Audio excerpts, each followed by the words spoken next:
Shalom, selamat pagi Bapak Ibu, saudara-saudari, pemuda-pemudi dan anak-anak yang Tuhan Yesus kasihi. Pagi ini 26 Juni 2025, saya Pendeta Yohanes Ishak Latu Papua mengajak kita semua untuk merenungkan firman Tuhan dengan berpedoman kepada pola 4M yang dikeluarkan oleh Sinode Gereja Kristen Oikumene di Indonesia GKO dengan judul Satu Jiwa Lebih Penting atau Lebih Berharga dari Apapun. Mari kita awali renungan ini dengan berdoa terlebih dahulu. Kita berdoa, Tuhan Yesus, Bapa di dalam sorga, Raja kami, Allah kami, Tuhan kami, yang sudah menjaga, memelihara, melindungi kami di sepanjang istirahat kami, dan membangunkan kami lagi di pagi hari yang baru ini. Kami akan memulai seluruh aktivitas kami hari ini, namun kami akan mengawalinya dengan membaca merenungkan firman Tuhan. Roh Kudus tuntun kami, berkati kami dengan firman-Mu. Di dalam nama Tuhan Yesus kami berdoa. Amin. Firman Tuhan yang menjadi dasar renungan kita hari ini terambil dari Injil Lukas pasal 8 ayat 32 dan 33 yang berbunyi demikian. Di situ ada kawanan besar babi sedang mencari makan di lereng bukit itu. Lalu setan-setan itu memohon kepada Yesus supaya ia memperkenankan mereka memasuki babi-babi itu. Yesus mengabulkan permohonan mereka. Lalu keluarlah setan-setan itu dari orang itu dan memasuki babi-babi itu. Kawanan babi itu terjun dari tepi jurang ke dalam danau dan mati lemas.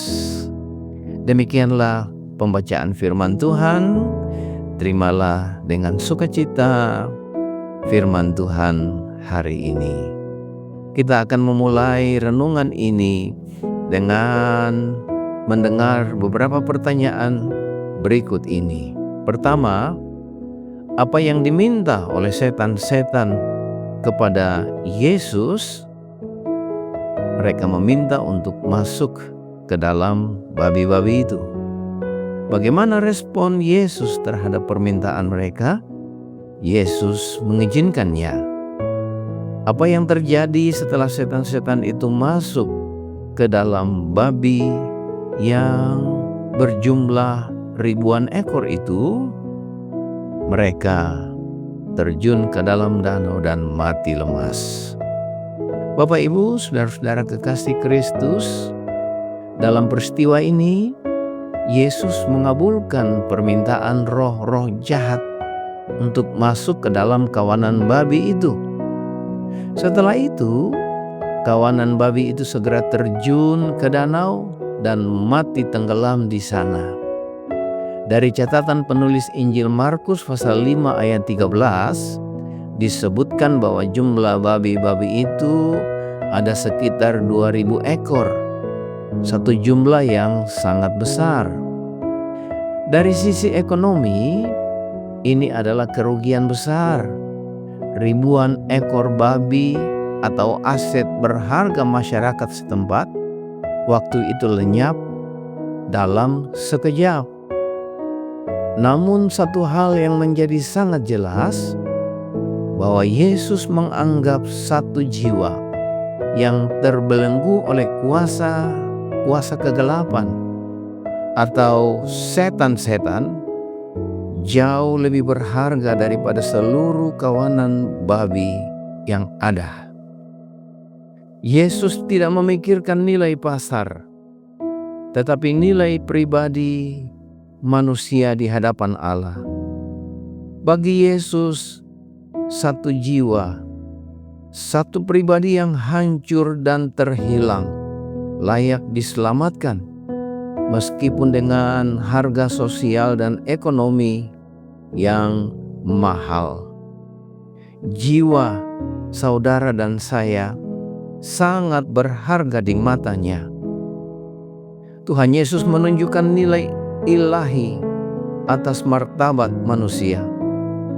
Dunia mungkin mengukur orang dari prestasi, produktivitas, atau properti yang dimiliki. Tetapi Tuhan memandang manusia sebagai gambar dan rupanya, ciptaan berharga yang layak diselamatkan. Keputusan Yesus menyingkirkan legion yang ada dalam bentuk roh-roh jahat, meski berakibat kerugian ekonomi. Ini menegaskan bahwa penyelamatan satu jiwa adalah lebih penting dari keuntungan dunia. Yesus tidak takut membuat keputusan yang tidak populer demi menyelamatkan orang yang rusak total. Bahkan jika masyarakat tidak menyetujuinya, Yesus tetap melakukannya. Dalam dunia saat ini, nilai manusia sering dikalahkan oleh nilai uang, nama baik, atau jabatan. Misalnya, seorang teman ditinggalkan karena dianggap tidak bermanfaat. Korban kekerasan sering dibungkam demi menjaga citra institusi. Tetapi Yesus menentang cara pandang itu. Ia mengajak kita memandang sesama dengan belas kasih, bukan hitung-hitungan untung dan rugi. Satu nyawa, satu jiwa lebih berharga dari apapun di dunia ini. Itulah nilai yang Yesus pegang, dan itu juga yang harus kita hidupi. Jika Yesus rela kehilangan kawanan babi yang berjumlah besar itu untuk menyelamatkan satu jiwa, kita pun dipanggil untuk memprioritaskan pemulihan hidup orang. Lebih dari uang atau harta benda, reputasi, atau kenyamanan pribadi. Siapa satu orang dalam hidup saya yang Tuhan ingin saya lihat dengan mata kasih, bukan dengan hitung untung rugi? Saudaraku, belajar menghargai setiap orang sebagaimana Tuhan menghargainya sebagai pribadi yang berharga dan mempunyai nilai. Tidak membiarkan alasan ekonomi atau kenyamanan menghalangi kita untuk menolong sesama yang membutuhkan, seperti orang gila di Garasa ini. Mari, setelah kita diberkati oleh firman Tuhan, bagikanlah kebenaran hari ini kepada sesama, supaya mereka percaya dan mengandalkan Yesus sebagai satu-satunya Allah yang dapat membebaskan kita dari segala keterikatan dunia. Amin. Marilah kita akhiri renungan ini dengan berdoa. Tuhan Yesus, Bapa di dalam sorga, puji dan syukur kami pulangkan kepadamu atas firman Tuhan hari ini, bahwa jiwa manusia, jiwa kami berharga di mata Tuhan. Tolong kami Tuhan, supaya kami belajar menghargai jiwa-jiwa yang ada di sekitar kami.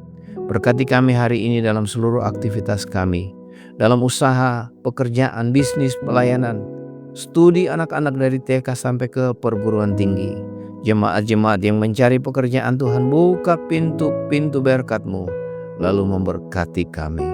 Di dalam nama Tuhan Yesus Kristus, kami berdoa kepada Bapa di sorga. Amin.